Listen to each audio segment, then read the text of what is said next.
fondation a été créée en 2000 par le groupe Olmarcom, un des premiers groupes économiques au niveau national. Et elle a été créée justement pour perpétuer les valeurs que portait Feu Abdelkader Ben Saleh pour la solidarité, pour l'entraide et pour le développement au niveau national. Alors Mamiam, c'est Maman Maison Maroc, c'est la femme marocaine qui se révolte à travers son fouet. On a beaucoup d'activités, on a des activités à fort impact social, on a des activités génératrices de revenus. Pour les activités à fort impact social, on peut partenariat avec la Fondation Abdelkader Ben Saleh. On a lancé un programme d'insertion professionnelle des mamans en situation de précarité. C'est une sorte d'incubateur qui s'étale sur 12 mois, dispatché sur 2 parties, sur 9 mois de formation étatique culinaire, aussi de la formation managérielle et des stages.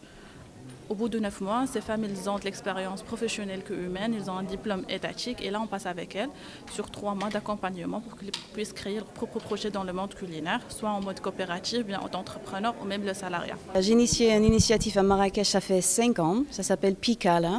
Et Pikala est une initiative qui a une vision de créer des villes plus saines et inclusives avec la bicyclette. Donc je pense qu'il n'y a que des choses positives avec la bicyclette. Je suis hollandaise, on utilise le vélo pour tous nos déplacements. Et ici chez Pikala, on fait beaucoup de l'éducation et création d'emplois avec la bicyclette. Ce sont les 2 voies les plus importantes chez nous. Donc dans le parti éducatif, on a des formations sécurité routière, on a des cours pour des filles d'apprendre d'utiliser le vélo dans l'espace public, on a formation technique pour des décrochages scolaires.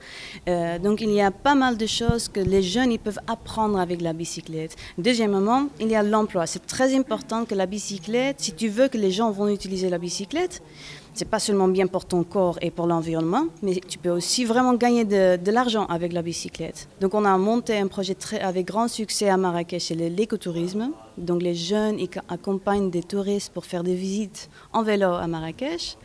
On a un service de livraison en vélo aussi. Donc la logistique verte, très importante pour les grandes villes maintenant. Je pense qu'Aza aussi, ils ont besoin de cette solution.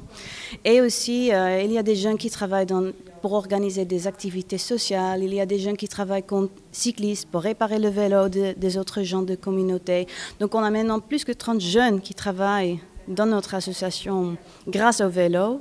Et nous sommes en train de monter le projet aussi aux autres villes. La radio web que nous avons, c'est pour... Donc déjà, il y a des bénévoles, une quinzaine de jeunes de la région de Marrakech qui sont bénévoles.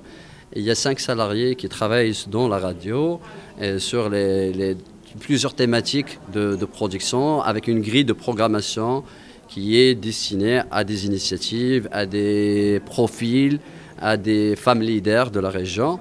Et donc l'objectif, bien sûr, c'est aujourd'hui, c'est de faire le lien entre la population de la région et les décideurs politiques. On essaie de créer la cohésion dans notre région et de faire valoriser des initiatives qui sont des gens qui ne sont pas écoutés.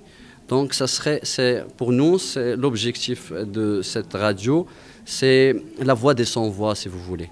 Donc aujourd'hui, on est dans un concept qui est généralisé dans plusieurs pays, dans des centaines de pays, où il y a un cadre légal qui donne, même juste à côté de nous, je parle de la Tunisie, où ils ont un cadre légal, où il y a des radios qui diffusent sur le FM depuis des maisons de jeunes.